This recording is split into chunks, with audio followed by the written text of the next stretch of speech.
Dobrze, dzień dobry Państwu. Przed nami super ważny wykład Sztuczna inteligencja w biznesie, wszelkie problemy i wyzwania, jakie mamy w tym kontekście. Więc ja przejdę przez taką listę tych takich fundamentalnych problemów. Czemu o tym mówię? Nie, żeby Państwu podcinać teraz nogi na zasadzie ta sztuczna inteligencja, maszynowe uczenie nie ma sensu. Nic z tych rzeczy. Musimy tylko identyfikować ryzyka i na tej podstawie odpowiednio je mitygować. Czyli racjonalnie postępujemy, a nie na zasadzie wow, jak super wszystko działa. Więc taki jest cel tych zajęć. I jedno z takich super ważnych zagadnień, rzadko uświadamianych, to jest problem danych historycznych. No proszę zwrócić uwagę, i tu jakby w nawiązaniu do tej klasycznego maszynowego uczenia się, tego przykładu z algorytmem ID3, jaki mieliśmy tam na początku semestru, no to proszę zwrócić uwagę, co się w praktyce dzieje. Zbiór treningowy to są jakieś dane, które pochodzą z historii, czyli sprzed miesiąca, sprzed, nie wiem, kwartału, roku, kilku lat wstecz. Budujemy model tu i teraz i chcemy go używać w przyszłości. To proszę zwrócić uwagę, no tak się robi na przykład modele badające zdolność kredytową w bankowości detalicznej. Bierzemy te historyczne wnioski kredytowe z tą informacją, czy ktoś sobie poradził, czy nie z tym kredytem, budujemy model tu i teraz, a będziemy go używać, nie wiem, za tydzień, za miesiąc, za rok. To zwróćcie Państwo uwagę, jakie my kuriozalne założenie robimy w tle. Że to, co się wydarzyło w historii, cały ten kontekst makroekonomiczny i sytuacja tych poszczególnych kredytobiorców jest do przeniesienia z przeszłości, powiedzmy sprzed roku, sprzed 2 lat, jest do przeniesienia na sytuację kredytobiorców w przyszłość. Za miesiąc, za rok, za 2 lata. No to czujecie Państwo, jak absurdalne ja robię założenie, że jest jakiś taki konstans zapewniony, w takim znaczeniu, że to, co się wydarzyło w przeszłości w biznesie, będzie też działało w przyszłości. No to powiem szczerze, bardziej kuriozalnego założenia, jak mamy do czynienia z taką stałością, no to chyba w kontekście działalności gospodarczej założyć nie można, wręcz odwrotnie. Mamy do czynienia ze zmiennością, olbrzymią turbulencją. No to jak to jest, że my te systemy jednak uważamy, że warto stosować, pomimo tego takiego fundamentalnego ograniczenia? Zanim na to pytanie odpowiem, warto mieć świadomość, w jakich dziedzinach ta ciągłość jest zachowana, ta stabilność dziedziny. Tu jest ten przykład zastosowania deep learningu do rozpoznawania chorób raka skóry. To jest ten przykład, kiedy kpiłem, tak, ta ironia na temat Hintona, ale tak, jeśli wzięlibyśmy zbiory treningowe, powiedzmy, zbudowane na zdjęciach pochodzących nie wiem, z tego pokolenia, powiedzmy, waszych rodziców i dziadków, oczywiście zakładają, że mielibyśmy odpowiedniej jakości zdjęcia, co jest wątpliwe, to proszę zwrócić uwagę, że te modele rozpoznające, robiące tą diagnostykę raka skóry działałyby na was i tak na marginesie najprawdopodobniej na waszych dzieciach i na waszych wnusiach. Żebym powiedział, ta fizjologia człowieka i ta diagnostyka medyczna w kontekście naszego ciała, naszej fizjologii, nie mamy takiej zmienności dużej. Oczywiście ona zachodzi, ale nie na tyle, żeby dane historyczne, nie wiem, sprzed 10 lat nie były istotne w kontekście tego, co się będzie działo za następne 10 lat. Więc tak, taka stabilność tu występuje, czy już taki przykład zupełnie jakby do bólu pokazujący stabilność, to na przykład diagnostyka techniczna, gdzie w tle mamy prawa przyrody, czyli prawa fizyki, prawa chemii. No to tutaj zakładamy ten konstans, tak? On jest obserwowalny, ten konstans. Oczywiście w filozofii nauki jest cały taki dział, gdzie można powątpiewać, czy zastanawiać, czy faktycznie taka stabilność zachodzi, no ale powiedzmy technika, technologia na co dzień nam pokazuje, że tak jest. No i faktycznie tutaj, nie wiem, działanie silnika spalinowego, nie wiem, na początku XX wieku i dzisiaj, cała termodynamika jest dokładnie taka sama, więc potencjalnie systemy diagnostyczne też będą funkcjonowały. Czyli tak, mamy fundamentalny problem, bo biznes, gospodarka to nie jest fizyka, więc nie mamy tej stabilności, więc co robić? Czyli podstawowym rozwiązaniem jest aktualizowanie modelu, czyli monitorowanie, jak on funkcjonuje I regularne, powiedzmy no minimum raz, no oczywiście to zależy od dziedziny, ale powiedzmy 4 razy w roku, kwartalnie jest model aktualizowany. Teraz uwaga, w jakim kontekście? Jeśli ten model budowaliśmy teraz w połowie maja i będziemy chcieli robić aktualizację za 3 miesiące, no to mamy połowa czerwca, połowa lipca, połowa sierpnia, czyli mamy nowe dane. Czyli ta aktualizacja modelu, tam nadzorując jego podstawowe parametry działania, polegałaby na tym, że my możemy dodać te nowe dane z tego kwartału i w ten sposób no jakby go uwrażliwić na te nowe sytuacje. Czyli my za każdą taką aktualizacją dysponujemy większym zbiorem treningowym i klasycznie najprościej to się robi tak, że na tym nowym zbiorze treningowym budujemy model od początku. Nawet czasami są stosowane takie techniki, że możemy te najbardziej historyczne dane zapominać i dodając te nowe, czyli na przykład długość ciągu może być w ogóle niezmienna, tylko to polega na tym, że przy każdej aktualizacji mamy go rozbudowanego o nowe dane i zapominamy w cudzysłowie te najbardziej historyczne informacje. No ale to te takie metody tego budowania tych okien, no to tak trochę dygresyjnie i też dygresyjnie Państwu powiem, że są czasami stosowane metody takie inkrementacyjne. To się nazywa incremental machine learning, że my nie budujemy modelu od nowa, tylko jakby go rozbudowujemy w kontekście tych nowych danych. Czyli to w przypadku drzew decyzyjnych byłoby dodanie jakiejś gałęzi albo usunięcie jakiegoś węzła w drzewie, a w przypadku sieci neuronowej to mogłoby być na przykład no, dodanie jakiegoś fragmentu jakichś nowych neuronów. Tak? No to na tym by polegała ta właśnie rozbudowa. Ten incremental machine learning to jest ciekawy dział nauki, natomiast nie ukrywam, w praktyce biznesowej rzadko stosowane podejście i zwykle to najprostsze. Czyli proszę mi pamiętać, tak, mamy problem.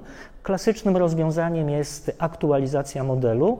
W Polsce KNF wymaga na bankach, jest cała taka rekomendacja związana z ryzykiem modeli, gdzie banki są zobligowane do tego, żeby je aktualizować, co jest super. No naprawdę nie znam bardziej dojrzałej branży, gdzie ten problem jest zaadresowany. Jest super bym powiedział podejście takie, czyli mam do czynienia, model się starzeje, może tracić na jakości, może wręcz bym powiedział być szkodliwy, no to powinien podlegać aktualizacji, bo ta dziedzina, w której my go stosujemy, podlega niezwykle silnym zmianom. Czasami tak silnym, nie chcę tu już wchodzić w szczegóły, nie mamy na to czasu, ale był taki moment w historii polskiej bankowości, co najmniej było ich kilka, ale ten taki, który wy będziecie pamiętać, to był COVID. I wtedy małe i średnie przedsiębiorstwa, którym się stosowało te modele oparte na machine learning, to był taki moment, że wyłączono te modele, bo one były tak nieadekwatne do tej aktualnej sytuacji. Trzeba było się jakby na nowo nauczyć tej sytuacji. Jeszcze nie było wiadomo, czy będą jakieś tarcze, czy te firmy nie pobankrutują, więc były takie branże, na przykład, nie wiem, firmy eventowe, czy jakiś biznes hotelarski, tego typu rzeczy, że w ogóle nie wiedziano, jak się zachować, nie? Właśnie, tak, i faktycznie ręcznie przydzielano kredyty w tym okresie, jeśli w ogóle, nie? Bo była kompletna taka, bym powiedział, no, fundamentalna zmiana w otoczeniu. Następna rzecz, też bardzo rzadko uświadamiana w praktyce, że maszynowe uczenie jest de facto wnioskowaniem przez indukcję. Na czym polega wnioskowanie przez indukcję? A mianowicie to jest taki rodzaj wnioskowania, który każdy z Państwa i ja popełniamy na co dzień, zupełnie nieświadomie, w stylu, że ja teraz jak na Państwa patrzę, grupa tutaj, zajęcia sobotnie, 17:10, patrzę na Was, super fajni studenci, to wnioskowanie przez indukcję byłoby takie, że ja patrząc tutaj na te kilkadziesiąt osób na sali, które uważam za super sympatyczne, tak jak na Was patrzę, to ja bym wnioskował, że wszyscy studenci są super sympatyczni. Tak, wszyscy studenci SGH na przykład. Co Państwo już czujecie, jest to wątpliwe, prawda? Mamy różnych studentów i to, że akurat mam tutaj, no nie wiem, Was tutaj 40 paru, którzy spełniają, powiedzmy, to moje subiektywne kryterium bycia sympatycznym, to wcale nie znaczy, że to dotyczy każdego studenta. A proszę zwrócić uwagę, że my często wnioskujemy tak, generalizujemy nawet na podstawie 1 czy 2 przypadków, prawda? Zobaczymy kogoś na przykład, nie wiem, na ulicy pijanego, a to wszyscy ci to są właśnie pijacy na przykład, tak? Więc to czasami nawet niewiele trzeba jakby tych przykładów, żeby już generalizować. Tak, i te systemy dokładnie to robią. Te systemy dokładnie na podstawie ograniczonej liczby przypadków, gdzie w zbiorze treningowym dokonują generalizacji. Czyli jakbyśmy mieli na przykład taki prosty system, który robi kredyt scoringowy na zasadzie klasyfikatora binarnego i powiedzmy jest ze zbioru treningowego, powiedzmy tam w zbiorze treningowym, w zbiorze uczącym mamy powiedzmy, nie wiem, 90 000 historycznych przypadków uczących i generujemy taką regułę, jak tutaj widzicie. Powiedzmy, że model jest w postaci drzewa decyzyjnego, że jeśli grupa ryzyka jest średnia i prognoza przychodów jest pesymistyczna, bo powiedzmy ktoś tam nie ma stałego zatrudnienia, no to nie przydzielaj kredytu. Czyli 90 000 przypadków i taka reguła. Aha, ale tą regułę trzeba też umieć formalnie przeczytać, bo to jest zapis mylący. Natomiast poprawny zapis tak od strony logicznej jest taki, że ja powinien tak tą regułę przeczytać. Dla każdego X, czyli dla każdego klienta banku, jeśli ten X ma grupę ryzyka średnią i pesymistyczną prognozę przychodów, to nie przydzielaj kredytu. Dla każdego X. Czyli co ja zrobiłem? Ja zrobiłem generalizację. Wnioskuję przez indukcję z 90 000 historycznych przypadków, wygenerowałem regułę dla każdego X.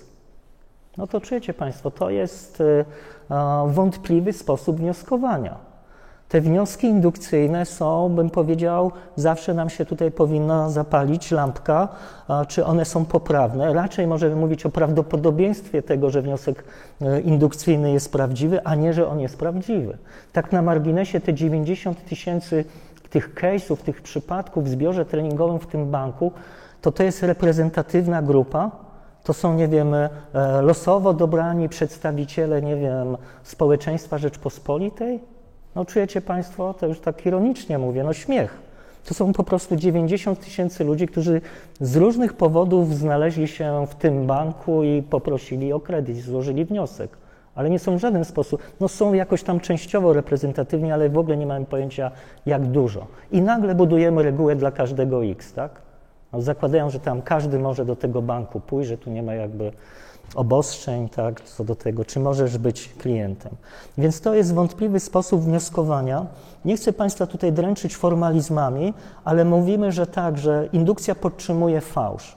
Czyli jeśli my w zbiorze treningowym mamy zdania prawdziwe albo fałszywe, wnioski będą zdaniami fałszywymi, przepraszam, jeśli w zbiorze treningowym mamy zdania prawdziwe sytuacje rzeczywistości, to wcale te reguły, te modele nie muszą generować prawdziwych odpowiedzi, a jeśli w zbiorze treningowym mamy jakieś błędy, mamy jakieś przekłamania, no to niemalże z definicji generujemy sobie problem. No to tak to jest. Oczywiście my też wnioskujemy przez indukcję. Jakoś żyjemy całkiem dobrze, nam się żyje, ale popełniamy błędy i tu też już mamy naturalne dwa źródła bardzo poważnych błędów. Ten problem danych historycznych, kiedy gubimy tą aktualizację, adekwatność do otaczającej rzeczywistości, no i teraz, nagle się okazuje, że to jeszcze przez indukcję wnioskuję. Następne zagadnienie, przeuczenie, overfitting. Ja o tym mówiłem na wykładzie o sieciach neuronowych. Dla przypomnienia, ja tutaj korzystałem z takiej ilustracji tego na tym przykładzie, tak, że tu mamy jakąś zależność pomiędzy zmienną y i x i powiedzmy tu jakieś punkty wynikające z obserwacji, no to możemy mieć model, który jest jakby niedopasowany, underfitting, czyli jakby nieodpowiednio dopasowany, niedouczony byśmy powiedzieli, bo po polsku ten overfitting to się tłumaczy jako przeuczenie. Tak? Czyli to by był niedouczony model, który tam próbuje tutaj jakaś regresja tu poszła liniowa. Alternatywnie mamy sytuację, kiedy ten model jest na Boże przeuczony, tak? Czyli tu mamy tą sytuację, tak sieć neuronowa faktycznie by te punkty tak wyłapywała, jak Państwo widzicie, że ta krzywa faktycznie może się tam dostosowywać. Natomiast rzeczywistość jest taka, jak tu widzimy po środku i powiem szczerze, to jest trochę stan nieosiągalny zwykle. W takich normalnych sytuacjach, jak pracujemy na danych historycznych, zarówno niedouczenie, jak i przeuczenie generuje problem. Zwykle, jeśli mamy dużo danych treningowych, to mamy z problemem przeuczenia. I uwaga, ja nawet na tym wykładzie sieci neuronowej tam dałem takie dwie dygresje, jak się z tym w sieciach neuronowych zmierzyć. Ja może jeszcze to zilustruję na przykładzie drzew decyzyjnych.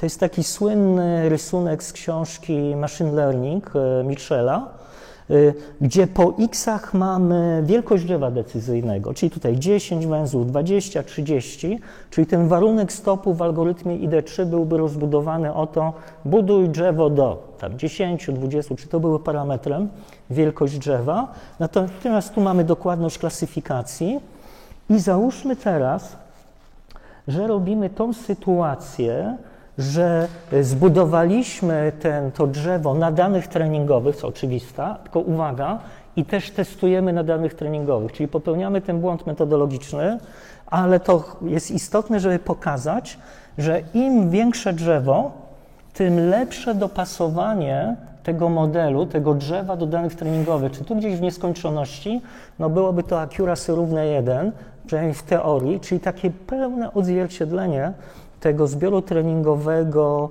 w drzewie. Natomiast teraz uwaga, no teraz robimy to, co powinniśmy zrobić, czyli przetestować ten model, to drzewo na danych, które nie widział w procesie treningu. Ta przerywana to jest na danych testowych.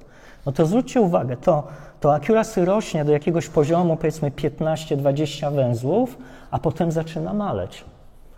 To co tu się wydarzyło? Wydawałoby się, że im lepsze drzewo, tym będzie lepiej, a tu się nagle okazuje, że niekoniecznie, że jest jakiś taki moment przegięcia tej krzywej, co mówi faktycznie, że jeśli my nie przerwiemy tego procesu budowania tego drzewa na odpowiedniej wielkości, tak na marginesie to jest hiperparametr, tutaj ta wielkość drzewa, tak jak hiperparametrem przy sieciach neuronowych na przykład była liczba warstw, to drzewo nam fantastycznie dopasuje się do danych treningowych, natomiast powiedzielibyśmy sobie straci zdolność generalizacji, czyli straci zdolność poprawnej klasyfikacji tych nowych przypadków. No i to nie jest banalne zagadnienie. Tak bym powiedział, jakbym miał zrobić jakąś dygresję do państwa nauki, to overthinking to jest tak, jakbyście się Państwo za długo na pamięć uczyli, nie? Czyli człowiek się tak nauczył do bólu tych regułek i przychodzi ten nowy case, który się pojawi na przykład na egzaminie, tak? I mam problem, bo wykładowca nie spytał o definicję, tylko coś obok, nie? I już jest problem. Czyli tutaj Państwo pamiętacie, nie uczyć mi się za dużo, tak? No to taka jest, bym powiedział, wniosek z tego, że jak wiedzie, nie jest łatwe zadanie, widzieć, kiedy przestać. Okej, to jest tak, to zostawmy, nie będę Państwa dręczył tym zagadnieniem bias versus wariancja, natomiast tak, to jest ciekawe zagadnienie, problem czarnego łabędzia. Problem czarnego łabędzia to jest, może to zilustruję przykładem systemów autonomicznej jazdy full self-driving, na przykładzie Tesla. Więc proszę sobie wyobrazić taką sytuację w ruchu ulicznym. To jest rzeczywiste zdjęcie sprzed kilku lat z Kanady. Droga ekspresowa i tu ląduje ta awionetka, tak? Widać ją? Ten lądujący tam nad drogą uniesiona ta awionetka. I tu jest w ogóle ciekawa sytuacja, bo ona faktycznie wylądowała i tam nie było żadnego wypadku. Ona tam, bym powiedział, no, to było ważne, że zgodnie z ruchem tych aut ona lądowała, nie pod prąd, nie? Ale proszę zwrócić uwagę, że teraz jakbyśmy siedzieli w tym SUV-ie, który Państwo tu widzicie, i zadałbym Państwu pytanie, jak się zachować, tak, w takiej sytuacji drogowej, no to podejrzewam, że większość z Was, przynajmniej tych, którzy mają prawo jazdy, jakieś tam minimum doświadczenia, no to wiadomo, że widzimy, że to on ląduje, że chce wylądować, czyli co, zwalniamy, tylko tak delikatnie, to nigdy na ostro nie hamujemy, prawda? Być może światła awaryjne i jeszcze jakby się dało gdzieś zjechać bezpiecznie, bez jakiegoś takiego gwałtownych ruchów, to też by było pożądane. Nie ukrywam, jakby w ogóle jakby wyjść z tego ruchu, ale tu może być to wątpliwe. Czyli hamujemy światło, znaczy delikatnie hamujemy, zwalniamy światło awaryjne, że coś się wydarzy. Ten ruch gdzieś się tam zatrzyma, co już jest na trasie szybkiego ruchu, no takim, bym powiedział, bardzo, bardzo niebezpiecznym wydarzeniem. Nie? A tu przewidujemy, że tam w pewnym momencie on wyląduje, stanie, tam może jakaś będzie kolizja i tak dalej. Jakby w tym miejscu była Tesla z systemem Full Self-Driving. Mam nadzieję, że Państwo pamiętacie, kto jest konstruktorem, projektantem tego systemu, tak? Ja Andrzeja Karpatiego to już na co drugim wykładzie chwalę. No to jest ten chłopak z Bratysławy, który był tym szefem tego zespołu FSD. To Tesla by się tak zachowała, że jakby zobaczyła, że te samochody wcześniej hamują, czyli tu się zapalają czerwone światła, czy już nawet światła awaryjne, to ona by też zaczęła hamować. Czyli ona by się dostosowała do tej sytuacji drogowej i, bym powiedział, naśladowała troszeczkę tą sytuację obok. Czyli zwolnili, są światła stopu, też hamujemy. Natomiast uwaga, cała, bym powiedział, powód, że to pokazuje, to jest sytuacja z tym autem tu, które jedzie tuż za tym samolotem. To co wtedy zrobi Tesla? Znaczy ja teraz jakby przewiduję, ale dość dobrze znam funkcjonowanie tego systemu, jak jest budowany. Czyli to jest oczywiście deep learning. W Tesli jest, jeśli dobrze pamiętam, 8 kamer, to są tylko kamery, które w czasie rzeczywistym skanują to, co się dzieje przed autem, z boku i z tyłu. I jest model, sieć neuronowa, tak na marginesie 70 kg takiego hardware'u z kartami GPU Tesla ma w sobie, gdzie na bieżąco ta sieć podejmuje decyzje, lewo, prawo, szybciej, wolniej i tak dalej. Skąd to bierze? Ze zbiorów treningowych. Ten model jest budowany na podstawie setek tysięcy godzin jazd testowych, ale też innych kierowców, jeśli mają ochotę, mogą się dzielić swoim doświadczeniem. Tesla ma olbrzymie zbiory treningowe. I teraz zwróćcie uwagę, jeśli mamy w zbiorze treningowym na przykład taką sytuację, że Tesla jedzie tu obwodnicą koło Okęcia i schodzą samoloty do lądowania na lotnisko Okęcie i są nad drogą, no to są tysiące godzin nagrań, jak jest samolot lądujący, gdzieś tam wiszący w powietrzu czy przesuwający się i jadąca Tesla drogą. I jaka jest do tego dołożona informacja, co ma samochód zrobić w sytuacji, kiedy widzi samolot lecący gdzieś tam nad autostradą? Czujecie? Informacja, jaką ma zapisanym w zbiorze treningowym, jest: nic nie rób. Nie zwracaj uwagi na przelatujące samoloty, czy przelatujące ptaki, czy jakiekolwiek obiekty latające, bo to nie ma związku z ruchem drogowym. Niech sobie samoloty latają, szczęść im Boże, nie? Ty masz jechać. Czyli co będzie w tej sytuacji na podstawie tego, czego ona się nauczyła, jak ten samochód zobaczy ten samolot powiedzmy 10 metrów nad ziemią, uwaga, będzie dalej jechał. Bo w zbiorach treningowych była informacja, latający samolot ciebie nie obchodzi. Kiedy się zmieni sytuacja? Kiedy ten samolot zejdzie do poziomu kilka metrów nad ziemią, że już będzie prawie nad tym asfaltem, i wtedy w Tesli się przełączy, że to jest przeszkoda na drodze. A przeszkoda na drodze to może mieć kształt kartonu, pudełka, nie wiem, rowera, który spadł z bagażnika, czy jakiegoś samochodu po wypadku.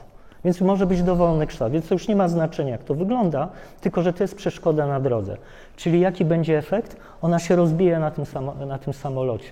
Bo pewno za późno zacznie hamować, nie? Bo to po prostu się nagle pojawi ta przeszkoda na drodze. To jest trochę tak, jakbyśmy jechali autem i nagle nam jakiś, nie wiem, tutaj jednotonowa, jakaś tam betonowa przeszkoda się pojawiła, nie? No to nikt normalny już nie potrafi się jakoś zachować, nie? Wymijanie tego jest trudne. No to tak się tu wydarzy. Czy tu dojdzie do olbrzymiej katastrofy? Dlaczego? Bo to jest przypadek wyjątkowy, który w Polsce chyba się nie wydarzyła taka historia nigdy. Czyli to jest bardzo rzadkie zjawisko, takie zjawisko czarnego łabędzia, że po prostu nie ma tego w zbiorze treningowym. I teraz uwaga, nie oczekujmy od tych systemów, że one coś wymyślą, że on nagle tutaj będzie miał ten system, jakieś olśnienie, że ten samolot nad autostradą to za 3 minuty już będzie przeszkodą na tej autostradzie. Nic z tych rzeczy. Tam w ogóle nie ma takiego procesu. Jak ja bym się Państwa spytał, co zrobić, byście mi odpowiedzieli. Ja bym się Was spytał, czy to było na zajęciach, tych kursach na prawo jazdy, no to byście się tylko uśmiechnęli, bo nikt o tym nie uczy. No to skąd Państwo wiecie, jak się zachować? Że trzeba zacząć hamować i światła awaryjne. Tak? Czujecie? Czyli to jest ten zdrowy rozsądek. To taka wiedza, bym powiedział, którą macie z jakiejś takiej, no powiedziałbym, racjonalnego funkcjonowania w świecie. Olbrzymia wiedza na temat tego, jak funkcjonuje świat, żeby tak zareagować. A ten system FSD na tym zbiorze treningowym, no to czujecie, to w ogóle tam nic nie ma. To nie ma żadnej samoświadomości, jeśli ktoś był tutaj zaskoczony, nie? Że sobie nagle to, nie wiem, jakoś olśnienie, tak? Tu żadnego olśnienia nie ma. Tam na koniec dnia jest mnożenie macierzy i liczenie pochodnych, tak? Znaczy na poziomie wykonywania modelu to tam w ogóle Państwo wiecie, tak? Przepuszczenie tych pikseli przez tą sieć neuronową. Następnie super ważne zagadnienie, tak nazwałem to GIGO. Ktoś zna ten skrót, rękę w górę. Ok, to zaraz Państwo zapamiętacie, ten skrót mi zapamiętacie do końca świadomego życia. Jeden z najważniejszych w ogóle tematów, chociaż tu co chwilę uważam są rzeczy ważne, ale to GIGO to jest takie zagadnienie. Uwaga, budowano system do rozpoznawania, co jest na zdjęciu. Trochę tak jak w konkursie ImageNet, o którym mówiłem, ale to już jest wiele lat po, na zasadzie nawet nie wiem, jaki był powód budowania tego systemu, co jest na zdjęciu. I uwaga, to były głównie jakieś zdjęcia zwierząt i żeby mieć wysokiej jakości zbiór treningowy, zdjęcia przede wszystkim tych takich zwierząt hodowlanych, ale przede wszystkim koni, wzięto od takiego wybitnego fotografa. Czyli to naprawdę były takie wow zdjęcia, super ujęcia, piękne, te konie w biegu, czy właśnie taki tu wchodzący do wody. No wybitny fotograf. Zbudowano ten system i potem jak go testowano i na przykład wrzucano takie zdjęcia, też tego fotografa, ale akurat tam one dotyczyły, to Państwo widzicie, jakiegoś tutaj samochodu, to wiecie, jak to zdjęcie było rozpoznawane? Czyli tam to było z koniem na poziomie trenowania sieci, a to już było na poziomie testowania. I wiecie, co system mówił, że co jest na zdjęciu? Uwaga, koń. Czemu rozpoznawał te czerwony tutaj, nie wiem, ten samochód sportowy jako konia? Bo wiecie, co było w zbiorze treningowym? Zdjęcia koni tylko tego fotografa, czyli ta etykieta do tego zdjęcia była koń i uwaga, ten fotograf każde zdjęcie opisywał taką, no to było taki copyright, jego imię, nazwisko i tam chyba data wykonania zdjęcia. Czyli co się nauczył system, że koń to jest co?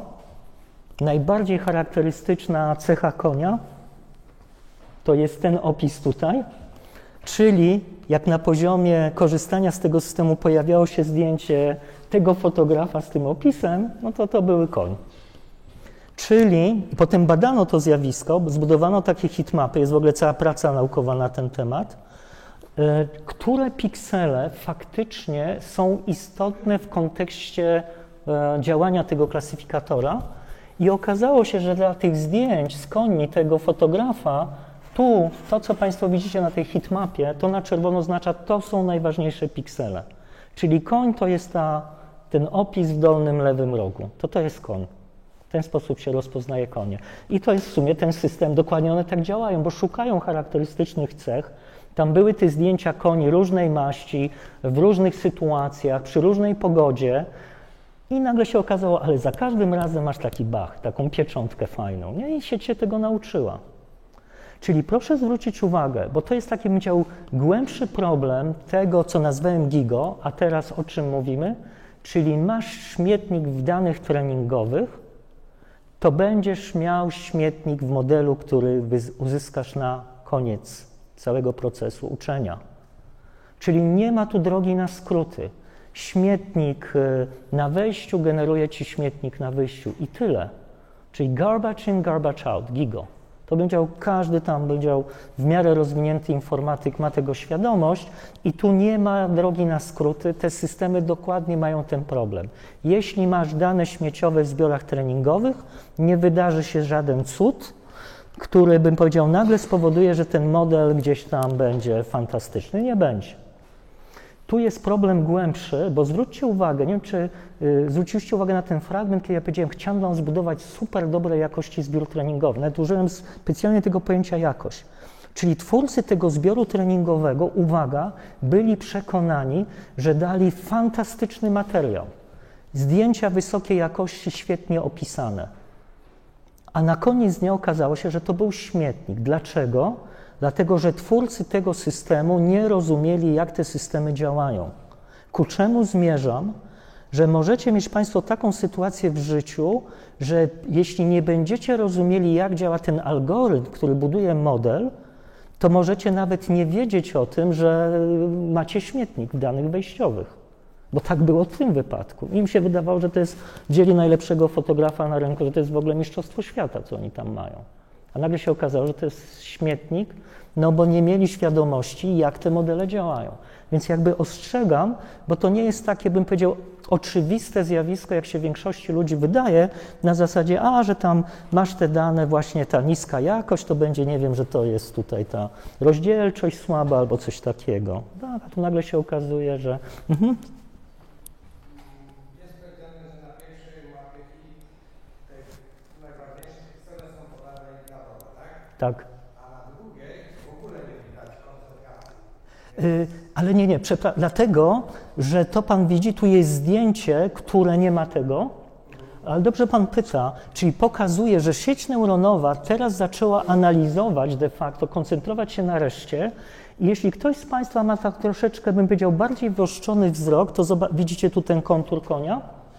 Czyli ta sieć faktycznie łapie ten kontur konia i teraz jeśli będzie miała takich zdjęć powiedzmy 10 000, to ona zacznie wyłapywać, że ten kontur konia ma jakąś charakterystykę, tak?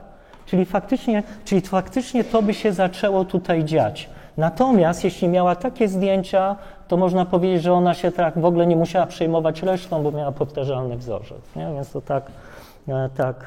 tak wyszło. Oczywiście to GIGO, też Państwu pokażę ten garbage in, garbage out, mamy na poziomie dużych modeli językowych, czyli na przykład, to jest taki też klasyczny przykład, czyli GitHub Copilot, tak? No fantastyczne narzędzie wspierające pracę programisty. W zasadzie już prawie nie trzeba umieć programować, bo ten system podpowie, to mało kto ma świadomość, co jest w GitHubie. Klasyczne Pareto. 20% wysokiej jakości kodu i 80%, nie chcę powiedzieć śmiecia, ale kodu pisanego przez niedoświadczonych programistów. Ludzi, którzy się uczą programować, ludzi, którzy czasami chcą się pochwalić, że mają stronę na GitHubie, albo jak aplikują do jakiejś firmy, to fajnie jest powiedzieć, tu na GitHubie jest moje portfolio. A tak naprawdę te programy, co tam ma, to są powiedzmy jakieś wprawki albo jakieś próby własnej aktywności, ale z dziesiątką ilością błędów, nieoptymalnego kodu, czyli to jest zbiór treningowy, którego 80% stanowią niskiej jakości programy. To co będzie na wyjściu? To nagle tu się stanie jakiś cud i nagle to, co ten system, ten Copilot będzie podpowiadał, nagle się stanie jakimś cudowny sposób wysokiej jakości? W żaden sposób. Ja Państwu dam tylko jeden przykład. To jest takie badania robione przez takiego badacza cyberbezpieczeństwa, zresztą to jest absolwent Politechniki Wrocławskiej pod tym pseudonimem, to on na przykład badał ten kod pisany w PHP, generowany właśnie przez te standardowe modele językowe, to tam bym powiedział na poziomie na przykład czata GPT wersji 3,5, to on miał tam na poziomie 90% kodu generowanego, który posiadał różne luki z błędami bezpieczeństwa.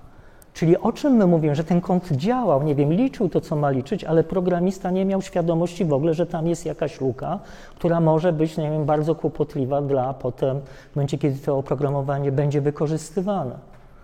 Czyli tutaj jest jakby ten błąd w danych treningowych powiela się na te błędy potem w tym oprogramowaniu, które tam jest, bym powiedział, automatycznie generowane, żeby tam zwiększać efektywność pracy programisty.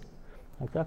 Uwaga, nie deprecjonuję tego podejścia, świetne, tylko trzeba mieć jakby świadomość tego, co tam się dzieje dzieje w tle. To taka nawet analogia do tego traktatu metafizycznego świętego Tomasza z Akwinu. Pierwsze jego zdanie: mały błąd na początku, wielki jest na końcu. Nie? I to tak bym powiedział trochę tutaj taką mamy sytuację, że ktoś tam, nie wiem, się, prawda, bawi, popełnia jakiś błąd, a potem to się może, nie wiem, tam być dystrybuowane na dziesiątki, tysiące różnych zastosowań.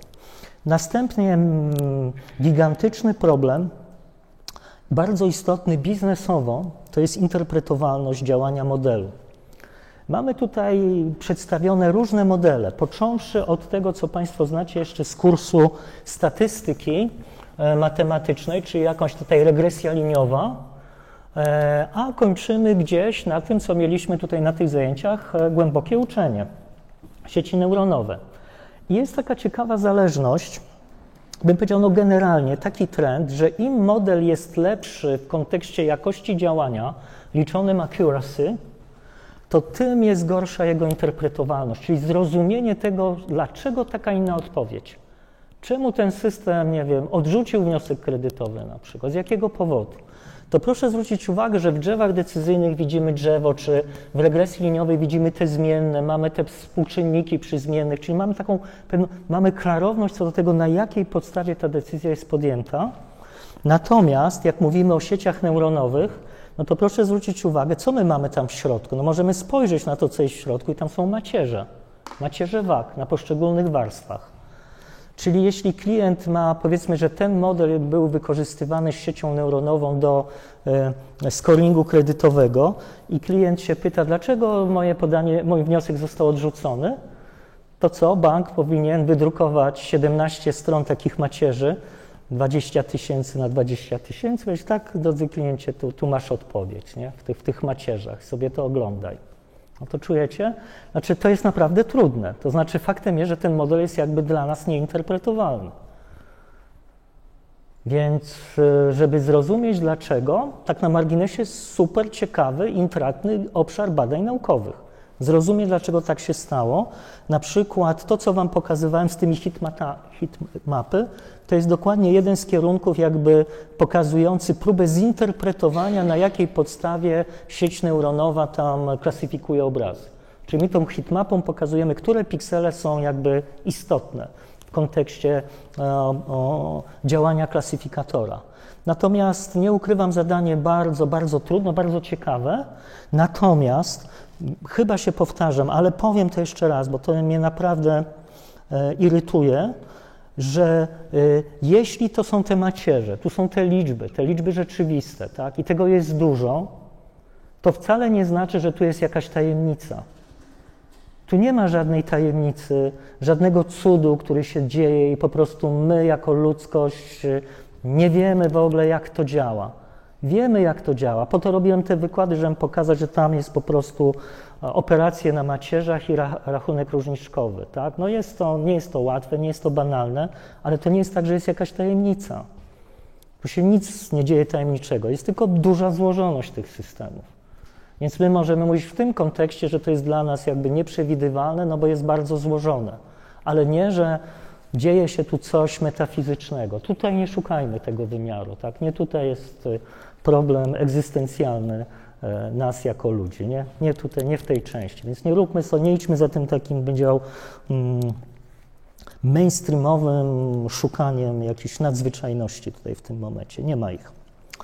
Dobrze, następna rzecz, super istotna, problem stronniczości. Te modele dyfuzyjne są też wykorzystywane do tego, żeby poprawiać jakość zdjęć. To jest takie, bym powiedział, czysto techniczne zastosowanie, gdzie po lewej stronie macie zdjęcie niskiej jakości na wejściu, a na wejściu macie zdjęcie poprawione, czyli zdjęcie wysokiej jakości.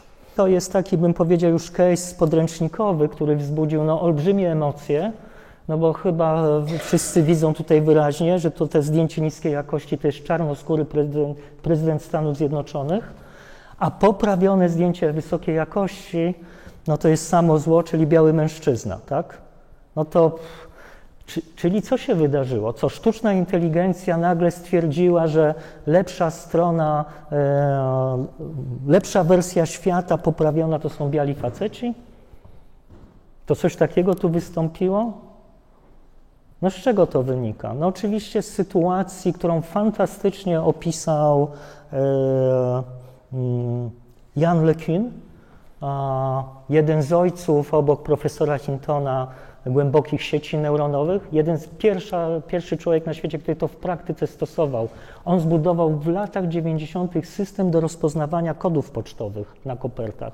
To są jego prace, to takie pierwsze praktyczne zastosowanie głębokiego uczenia. To jest właśnie to. I on tu pięknie napisał, to pierwsze zdanie na samej górze w jego tweetie, tak na marginesie, jak ktoś z Państwa korzysta z Twittera Xa, warto go śledzić. On tam, powiedzmy, raz w miesiącu coś napisze i to są takie rzeczy, warto je czytać. I to pierwsze zdanie to po prostu zapamiętać mi do bólu. Systemy maszynowego uczenia są stronnicze, kiedy dane treningowe, na których są budowane, są stronnicze. I tyle. I tu nie ma żadnej uznaniowości, żadnego jakiegoś drugiego dna, czy jakiegoś, nie wiem, lepsza wersja świata w wydaniu AI. Czyli on tu pięknie pisze, jeśli w zbiorze treningowym byłyby zdjęcia czarnoskórych, ludzi z Senegalu, to zdjęcie każdego białego mężczyzny zostałoby przekształcone na zdjęcie czarnoskórego i tyle. Tak na marginesie, ten zbiór treningowy do poprawiania tutaj tej jakości zdjęć w tym badaniu zawierał zdjęcia tylko białych mężczyzn i białych kobiet. I po prostu każdą inną nację, każdy inny kolor skóry by ten system przekształcał na białych mężczyzn albo na białe kobiety i tyle.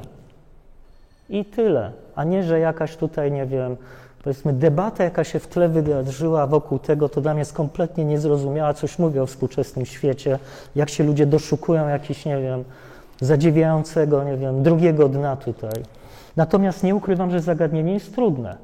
No bo Państwo moglibyście pomyśleć, aha, to zbiór treningowy, na przykład do takiego zadania, powinien zawierać wszystkie możliwe kolory skóry, prawda, mężczyzn i kobiet, żeby jakby nie było takiej sytuacji, że tu z białych robi czarnych albo odwrotnie. Czyli, że powinien być zrównoważony.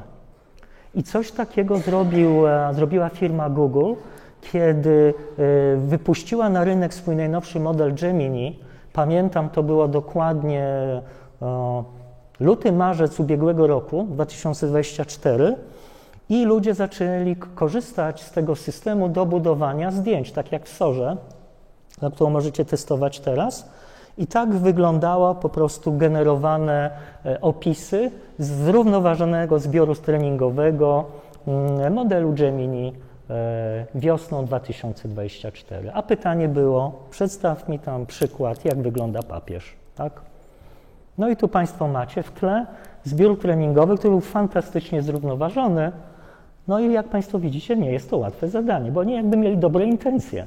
Chcieli, powiedział, że tam była każda nacja, każdy kolor skóry, no i system zaczął generować tego typu wynalazki, a nie miał żadnej wiedzy na temat tego, jak historycznie papieże wyglądali, tak? Więc to, powiem Wam, nie jest łatwe zadanie. To nie jest łatwe zadanie, tu możemy się żachnąć, trochę z tego pośmiać. Nagrałem tak na marginesie cały jakby komentarz na YouTubie, bo to jest bardzo, bym powiedział, złożone zagadnienie, czemu to się w ogóle wydarzyło. Wielowymiarowe, nie jest takie oczywiste. Natomiast pokazuje fundamentalny problem z opracowywaniem zbiorów treningowych, które są reprezentatywne i nawet jeśli, to jakie one mogą generować problemy, nie? Takie, że... Więc ciekawe zagadnienie na pracę dyplomową. Toż u nas na uczelni w ogóle się tym naukowo zajmuje, zapomniałem. Jest przynajmniej jeden badacz dokładnie w tym obszarze. Chcecie Państwo stronniczość w dużych modelach językowych? Bardzo proszę. Są robione testy na większości tych popularnych modeli językowych. Zadaje się taką serię pytań, żeby zrozumieć światopogląd, tak? No bo te modele językowe też są w stanie wchodzić w te takie tematy, nazwijmy to trudne, etyczne, polaryzujące i tak dalej. No to generalnie większość modeli językowych gdzieś w tej części występuje. Czy one są takie, mówimy o tej stronniczości w stronę taką lewicowo-liberalną. No to jak to jest? To znaczy, że co? To znaczy, przepraszam, tak bym powiedział, wchodzę na zasadzie to, co sztuczna inteligencja stwierdziła, że to dla ludzkości jest lepiej, jeśli tu będziemy w tym klimacie funkcjonować. No oczywiście odpowiedź jest ciągle ta sama, chociaż nie już w pełni, powiedzmy w 60% to wynika z tego, a to teraz tak w cudzysłowie 60%, bo jest jeszcze drugi wymiar, o którym koniecznie Państwu muszę powiedzieć, który też wpływa na to, że te modele powiedzmy tutaj lądują, ale ten taki podstawowy w nawiązaniu jeszcze do poprzedniego przykładu to jest zbiory treningowe. Co mamy w zbiorach treningowych? Dla czata GPT w wersji 3, to jest chyba ostatni moment w czasie 2 lata temu, kiedy my się dowiedzieliśmy, co oni mają w zbiorze treningowym. Czyli tam był Common Crawl, czyli zrzut z internetu, książki, które nie miały jeszcze wtedy praw autorskich i Wikipedia. Tak teraz powiedziałem, że to w zasadzie ten slajd to Państwo sobie nawet zachowajcie gdzieś, bo dzisiaj OpenAI nie ujawnia informacji na temat tego, co ma w zbiorach treningowych. Jeszcze na poziomie wersji 3, bym powiedział, zostało to opublikowane. Dzisiaj my już nie wiemy. Tak na marginesie weźmiecie open source Lamy, znaczy Mety, Lama, to tam w dokumentacji technicznej, co jest w zbiorze treningowym, 2 zdania literalnie, czyli żadnej informacji. To jest w ogóle, no, bym powiedział, osobno moglibyśmy zrobić najlepiej jakieś seminarium, dyskusję na ten temat. Z czego to wynika i co się w ogóle dzieje? Że nie ma najmniejszej ochoty, żeby jakby ujawniać informacje, skąd pochodzą fundament, dane treningowe. I nie ma tutaj, mam nadzieję, wśród Państwa wielkiego zaskoczenia, że tak jak dobierzemy te dane treningowe, to potem to się objawia w modelu. Wikipedia w tej swojej podstawowej części jest lewicowo-liberalna. I to się objawiło w tych modelach, że one takie są.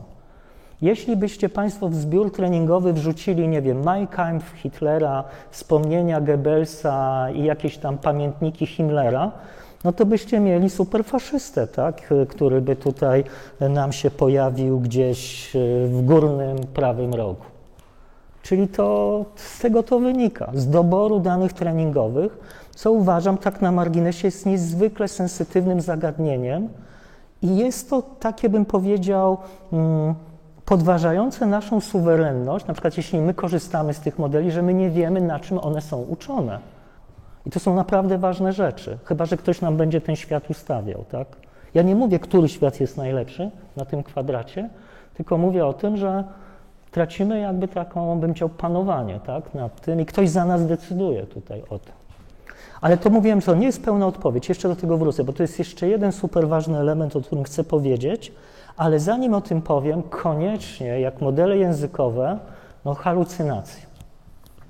Czyli przykład Państwu pokażę taki, który pochodzi, ten eksperyment robiłem chyba 2 czy 3 lata temu i zapytałem czysto z pozycji narcyza, kto napisał książkę Business Intelligence, systemy wspomagania decyzji biznesowych.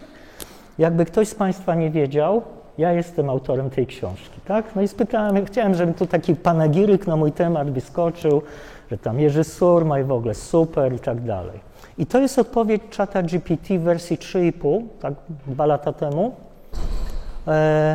I on tu odpowiada, że autorami książki Business Intelligence, uwaga, są 2 autorów według niego, to jest nazwisko pierwszego autora, Bzdęga, a to jest nazwisko drugiego autora, Krzysztof Kusiak. I mnie to zmroziło. W ogóle na początku, tak, powiem szczerze, to pierwszy raz, gdzie tak bym powiedział, tak dobitnie to zobaczyłem, ale zwróćcie uwagę, co się tu wydarzyło. Zadaję, powiedzmy, nie jest to super poprawny prompt, nie, tak, ale to już powiedział, rekomendacje co do tego, jak dobrze promptować, a to jeszcze powiem, jak zrobię. Natomiast proszę zwrócić uwagę, odpowiedź jest poprawna syntaktycznie, to jest w miarę poprawne zdania w języku polskim, bez błędów, ortografia, przecinki, wszystko w porządku, interpunkcja i tak dalej. Odpowiedź jest poprawna semantycznie. Ja się pytam o autora książki i on mi nie mówi, jak zrobić sałatkę rybną, tylko mi odpowiada semantycznie poprawnie, czyli że tam autorem tej książki jest ten i ten. Natomiast odpowiedź jest konfabulacją kosmiczną, absolutnie kosmiczną. Czyli co tu się wydarzyło? No oczywiście system, powiedzieliśmy formalnie, popełnił tu błąd. Używa się tutaj tej antropomorfizacji, czyli że halucynuje, chociaż strasznie mi się nie podobają te halucynacje, bo one nadają jakąś taką osobowość, takie niedobre myślenie o tych systemach, że to tak jakby była osoba. To nie jest osoba, to jest algorytm. Czyli nie mówimy o halucynacji, tylko mówimy o tym, że tu popełnia błędy, no ale powiedzmy w literaturze przyjęły się te halucynacje jako wyrażenie, jako nazwa tego. I powiem tak, te systemy popełniają, tak? Zły. Też jest błąd w roku wydania. Tak na marginesie książka wyszła w roku 2008, nie? A tutaj jakiś kolejny dodruk, podejrzewam, był rok 2014. Powiem tak na marginesie, zrobiłem całe dochodzenie na ten temat, bo zacząłem dopytywać, kim jest Andrzej Bzdęga. Więc według tego czata GPT to on jest profesorem na Uniwersytecie Ekonomicznym w Krakowie. Ja oczywiście wchodzę na stronę tego uniwersytetu, nie ma takiego pracownika, ale proszę na przykład, żeby mi podał publikację tego pana. I tu mam publikację, pięknie to wygląda, tytuły, nazwy czasopism, strony, wolumeny. Po prostu copy-paste do pracy jakiejś licencjackiej o business intelligence, aż się prosi.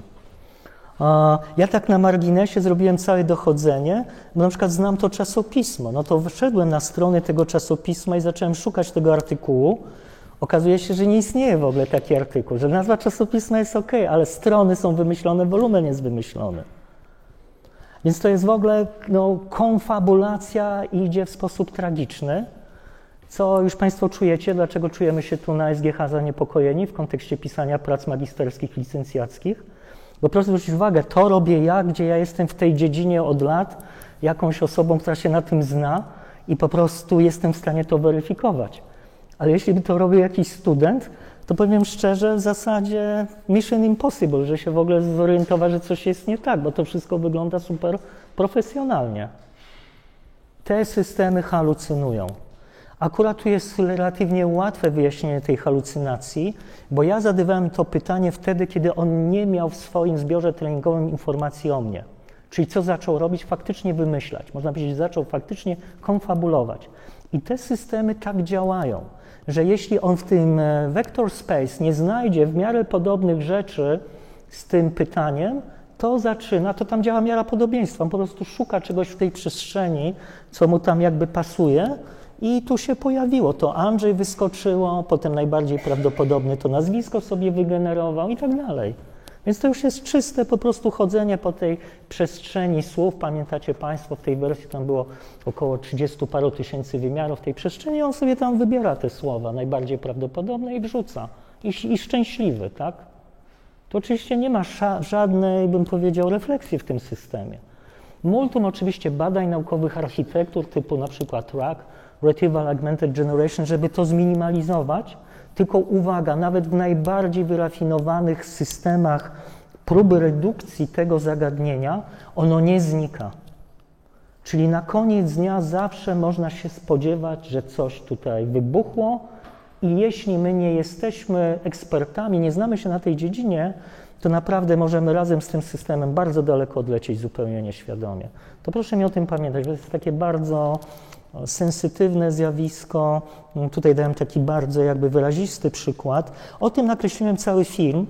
Jak ktoś ma z Państwa ochotę, całą tą historię, jak wyglądała ta halucynacja, co on tam wymyślił, na czym polegają te błędy, próba wyjaśnienia tego, to jest na tym moim YouTubie, który tam już ma trochę swoje lata, ale jest jakby do dzisiaj nieaktualny.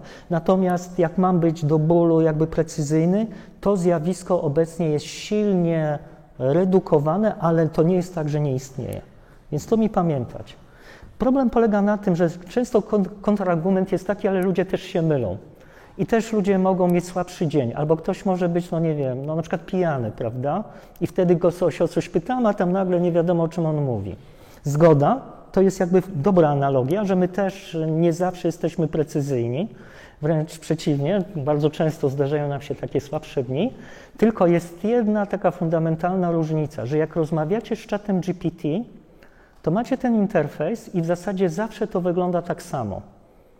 Natomiast jakbyście rozmawiali z jakimś kolegą, który byłby po jakiejś imprezie i na drugi dzień go spotykacie, on jest na kacu i chcecie tam wejść w jakąś poważniejszą rozmowę, to byście widzieli, że coś z nim jest nie tak. I że on nie mówi poprawnie, że on bełkocze i już czujecie, aha, to może był tam jakaś ta dłuższa impreza, to odpuszczamy. Nie? To jakby łapiecie ten taki moment, u człowieka można złapać ten moment, że aha, ktoś ma słabszy dzień. Nie? Natomiast z tymi systemami absolutnie czegoś takiego nie ma. On nie jest w stanie nam chuchnąć i pokazać, że stan trzeźwości swój. Nie? To tak jakby proszę o tym pamiętać, że tu jest trudniej jakby złapać ten moment, że coś jest nie tak, bo on zawsze tak samo odpowiada i w zależności od tego, jaki jest tam, bym powiedział, jak fine-tuning zrobił, to on może być taki bardzo agresywny w tych odpowiedziach, albo tam przepraszać co chwilę i tak dalej, nie? Ale tym też można sterować, nie? Więc to jest... No właśnie. I o tym muszę Państwu powiedzieć, bo to jest to niedopowiedzenie z tym, to jak pokazywałem ten kwadrat lewicowo-liberalny, bo to nie tylko wynika z danych treningowych, tylko chciałem, żebyście Państwo mieli pełną świadomość, że te systemy są cenzurowane.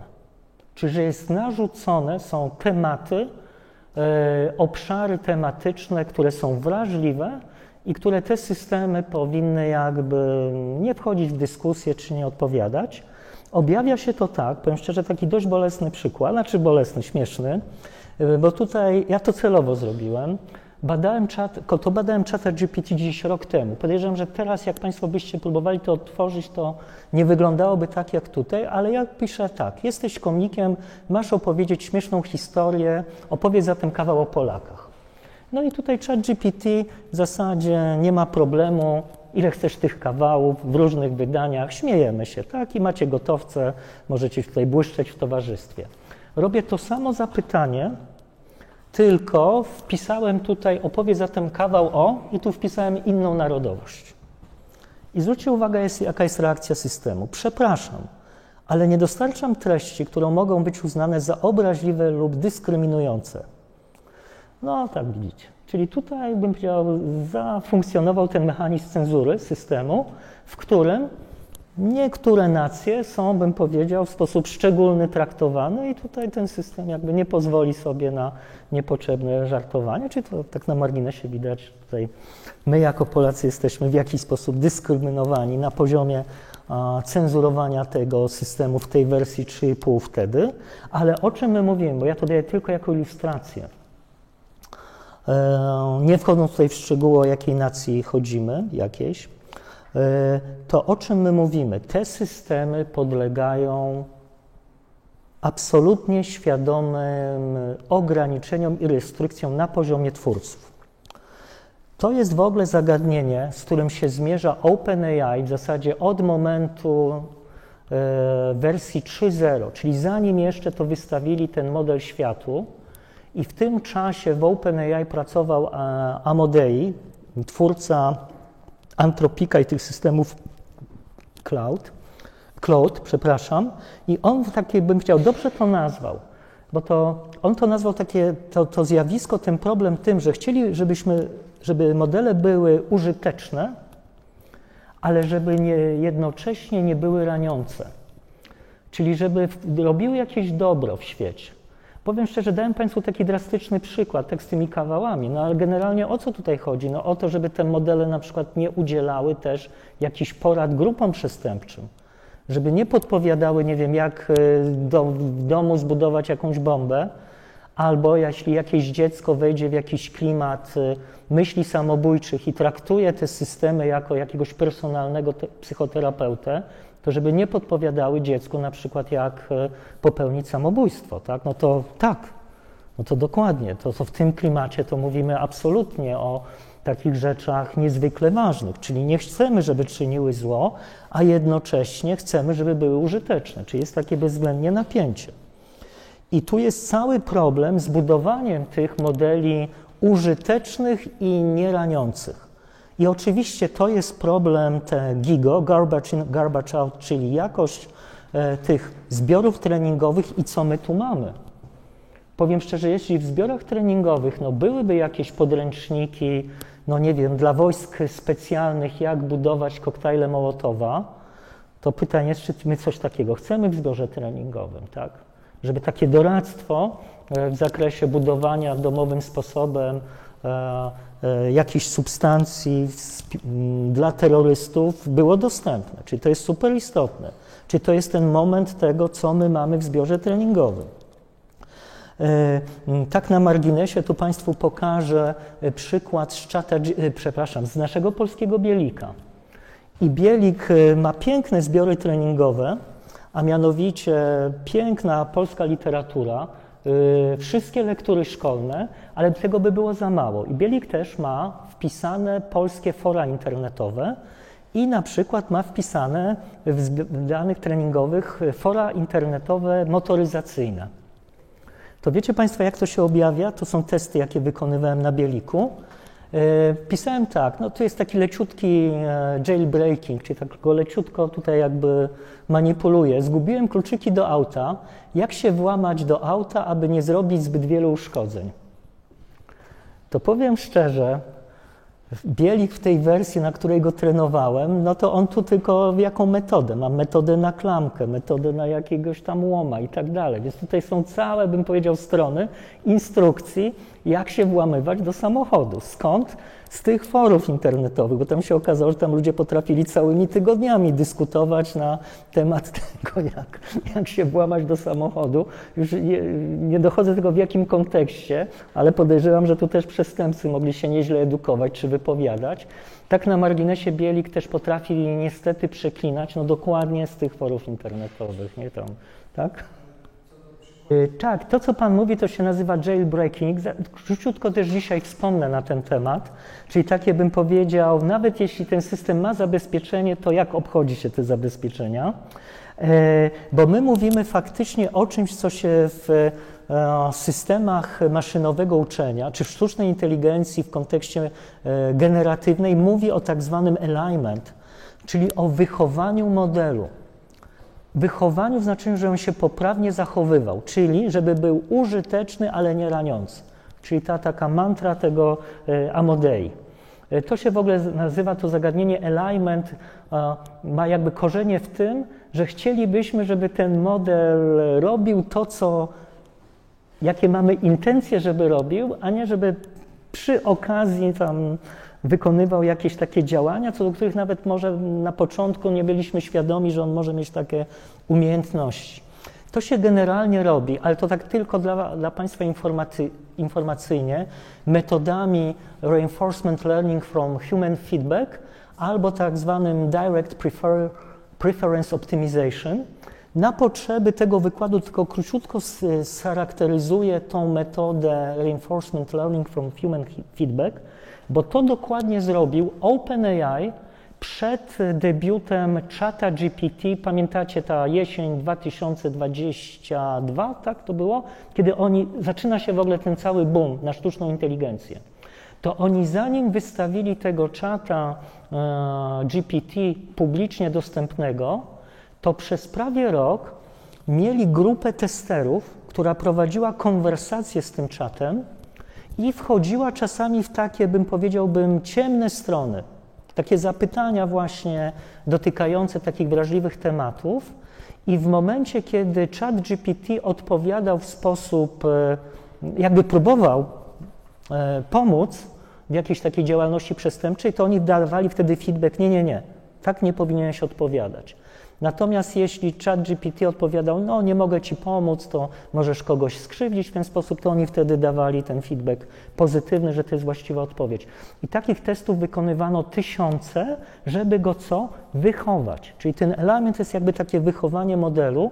Powiem szczerze, to też jest słabe. OpenAI nigdy nie zdradził tego, kto to robił, jacy ludzie, jakie mieli instrukcje w ogóle, za co dawali nagrodę, za co dawali karę, więc to jest trochę słabe, bo nigdy nie zdradzili tych i powstało multum takich jakichś tam teorii spiskowych na ten temat, ale faktem jest, że to jest jedna z takich dość powszechnych metod właśnie próby ukierunkowania tego modelu, zanim się go udostępni właśnie żeby nie wchodził w te takie tematy wątpliwe. Czyli na przykład to, że o Polakach można mówić kawały, a są nacje, o których nie można mówić kawały, to właśnie wynika z tego procesu właśnie takiego, że była jakaś grupa tych, nazwijmy to testerów, wychowawców, która tak, a nie inaczej go ukierunkowała. Czyli skąd oni mieli tą wiedzę, co jest dobre, co jest złe? No ktoś ich musiał poinstruować.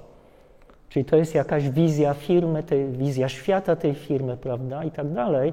Więc to warto o tym pamiętać, że te modele to nie jest tylko czysty machine learning oparty o datasety, tam pilnujemy jakość, co tam jest, ale też jakaś polityka tej firmy, tego dostawcy, tego modelu językowego, który ma taką, a nie inną wizję, co jest dobre, co jest złe, czyli ten poziom etyczny, niezwykle ważny. I w końcu ostatnia rzecz, czyli jeśli nawet tutaj ten model został nauczony, miał robiony cały ten, to się nazywa tak ładnie fine tuning, żeby go tam wychować, to są jeszcze metody związane z budowaniem tak zwanych strażników. To jest trochę tak, jak widzicie drogę i macie na drodze to tą taką rampę, na przykład to nie jest rampa, to takie ogrodzenie, czyli jakby ktoś nagle tam stracił panowanie nad samochodem, to ogrodzenie i tak nie pozwoli mu wyskoczyć, prawda, spoza jezdni. No to jest właśnie ten guard rail, tak, ten taki strażnik. I to się buduje w ten sposób, że dla danego modelu buduje się tak zwaną taksonomię takich tematów ryzykownych czy wrażliwych. I tu widzicie taką taksonomię, już nie pamiętam, to jest chyba dla Lamy przykład zrobiony, że są określone takie obszary tematyczne, w ramach których system nie powinien wchodzić w konwersację. No i tu widzicie, dlaczego takie, a nie inne zostały wybrane obszary tematyczne, to już jest decyzja człowieka, twórców tych systemów, że nie powinniśmy na przykład rozmawiać, no i tu nawet byśmy nie dyskutowali o użyciu broni, o nielegalnym uzbrojeniu, czy na przykład rzeczy związane z samobójstwa i samookaleczenia, nie? Więc tak, są takie rzeczy, które są, bym powiedział, nawet trudno dyskutować. Są też takie rzeczy, że spokojnie moglibyśmy się zastanawiać, dlaczego tak, a nie inaczej. Ale co jest dla mnie ważne, żebyście mieli świadomość, że ten świat jest w ten sposób cenzurowany. I większość modeli OpenAI nie zobaczycie tej taksonomii. Nie ujawniają jej w ogóle. Tą taksonomię dobrze znam dla Lamy, przynajmniej w wersji 3, bo ją opublikowali, znam ją bardzo dobrze. Natomiast w wersji 4 Lama już nie miał ochoty publikować taksonomii, czyli w tle mamy te modele cenzurowane i nawet do końca nie wiemy o tym, na jakim poziomie jest ta cenzura. Czyli na koniec dnia my będziemy chcieli to wprowadzać na przykład do wychowania naszych dzieci, do szkół, żeby w ten sposób, nie wiem, edukować, nie mając świadomości, jak to wygląda. Czujecie? To będą mocniejsze dyskusje jak kanon lektur szkolnych i bardzo poważne dyskusje, bo tak na marginesie te systemy, te taksonomie budują dla nas firmy jakieś zewnętrzne, które mają jakieś swoje interesy, jakąś swoją wizję świata, która wcale nie musi być spójna z tym, jak my widzimy świat, czy jakimi wartościami się kierujemy. Więc to jakby bardzo przed tym przestrzegam, to jest taki bardzo, bardzo sensytywny moment i istotny, bym powiedział, przy całym dobru, jakie nie wyobrażam sobie, że te modele nie miały tego i są takie obszary, że w ogóle tak, podpisujemy się pewnie oboma rękoma, natomiast są też takie tutaj obszary, które bym powiedział, moim zdaniem są dyskutowalne, a też podlegają takiej cenzurze. Czyli jak działa taki model językowy, tak naprawdę, żeście Państwo wiedzieli, każdy, z którego korzystacie. Dajecie jakiś prompt na wejściu, to zanim on wygeneruje Wam odpowiedź, to Wasze zapytanie jest skierowane do takiego właśnie guardrail, takiego strażnika i ono podlega ewaluacji, czy system w ogóle może na nie odpowiedzieć. Czy jest jakby taka, powiedzmy, w tle przeglądana ta taksonomia. I jeśli to pytanie dotyka jakiegoś obszaru z tej taksonomii, to system odpowiada, bardzo przepraszam, obszar wrażliwy, nie odpowiada. Natomiast jeśli to przejdzie tą weryfikację, czyli tutaj on robi, to jest klasyfikator binarny, safe, unsafe. I zwykle ten strażnik działa też na wyjściu. Powiedzmy, że model językowy dostał to zapytanie, ono było stwierdzone, że jest safe, ale z jakichś powodów ten model generuje coś, co wchodzi w ten taki obszar krytyczny, wrażliwy, to te systemy też badają wyjście. Czyli jest jakby podwójne sprawdzanie na wejściu i jeszcze dla pewności, jeśli przepuściliśmy na wejściu dane zapytanie, powiedzmy było zupełnie niewrażliwe, ale z jakichś powodów model tam wszedł w te klimaty, to też będzie blokada. To tak to na dzień dzisiejszy działa.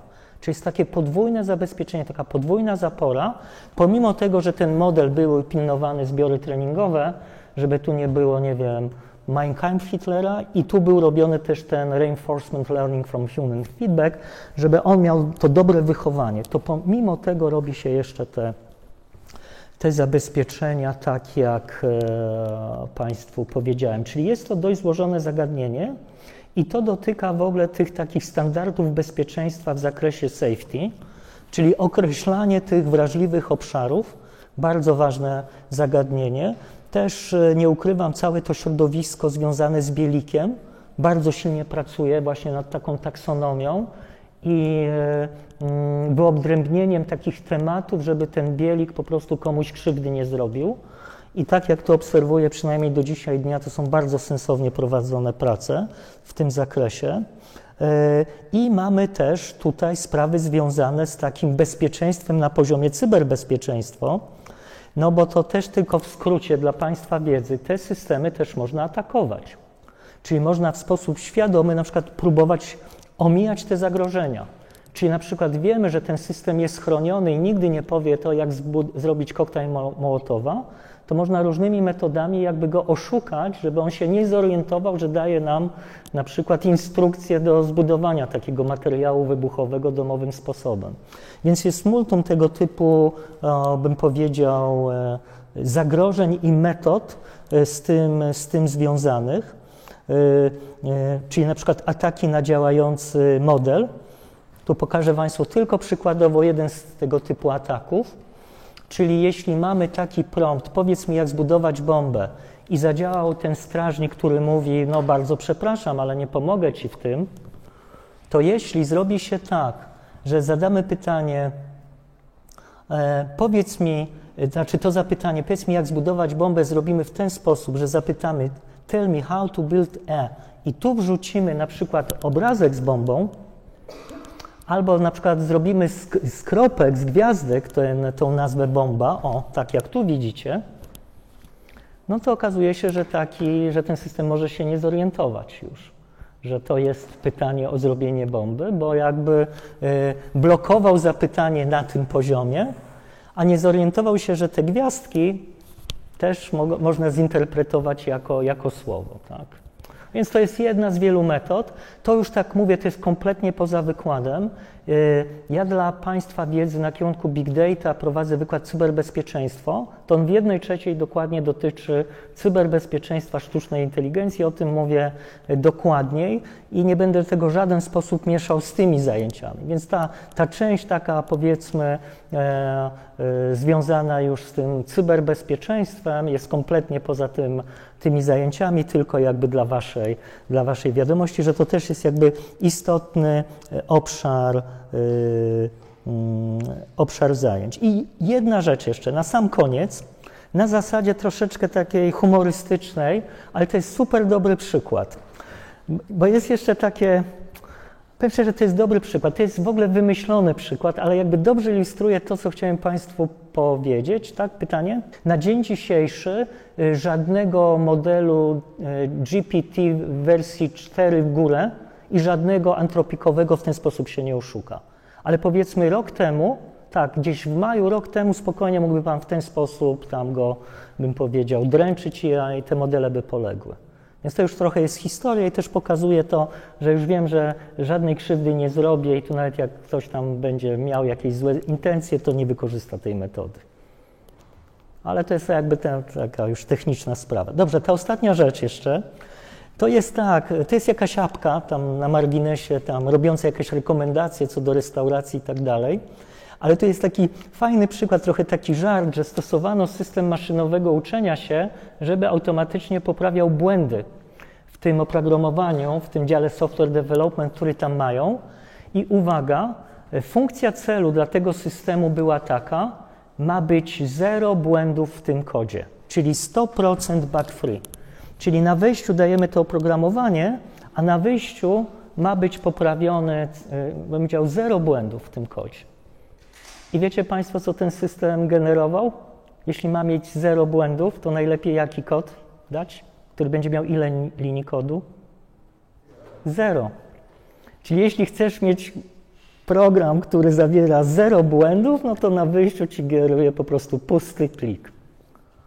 I to jest wielka mądrość w tym takim prześmiesznym przykładzie, że jeśli myśmy zdefiniowali funkcję celu 100% bug free, tak jak tu jest napisane, to ten system dokładnie to zrobił.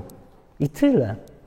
I te systemy trochę tak działają. One nie mają żadnego zdrowego rozsądku, żadnej jakiejś reminiscencji. No chcesz mieć program 0 błędów, no to masz pusty plik i masz 0 błędów, 100% bezbłędnego pliku. Czyli to jest trochę tak, jakbyśmy teraz troszeczkę, powiedzmy tak futurologicznie, ale tak proszę zwrócić uwagę, jakbyśmy zadaniowali te systemy, powiedzmy, że one są też w architekturach agentowych z jakimiś sensorami, efektorami i mają wpływ na rzeczywistość i byśmy postanowili, dali mu takie zadanie, wysyłamy takie 1000 cyborgów, powiedzmy, w Warszawę i dajemy im jedno zadanie. Słuchaj, twoim zadaniem jest minimalizacja emisji CO2. To zostawiam Państwa wyobraźni, jeśli tylko takie zadanie by miały te systemy. Minimalizacja emisji CO2, bez żadnych ograniczeń, to jedyne, co Państwu mogę poradzić, to nie wychodźcie tego dnia z domu, dobrze? Żeby sobie nie zrobić krzywdy. Czyli trzeba mieć niesamowitą wyobraźnię i odpowiedzialność za to, jak my zadaniujemy te systemy, tak? To jest fundamentalne w ogóle zagadnienie takiego, że my czasami nie widzimy tych konsekwencji, a te systemy są automatami, są algorytmami. I czasami mogą wykonywać rzeczy, które będą zupełnie upiorne i tragiczne, tak? A myśmy mieli dobre emisje, bo tam chcemy, żeby tam była mniejsza emisja CO2, tak? Poprawa klimatu. No dobrze, tylko proszę pamiętać, że ten przykład jest czysto wymyślony, ale tak myślę sobie super, bo pokazuje właśnie tą odpowiedzialność za funkcję celu, tak bym powiedział, i odpowiedzialność nas, Państwa tutaj na tej sali, którzy będziecie budowali te systemy, będziecie je zadaniować. To jak ważne to jest zagadnienie, nie? Jakie konsekwencje mogą być tego. Dobrze, super, tyle ode mnie w takim razie. Pięknie dziękuję.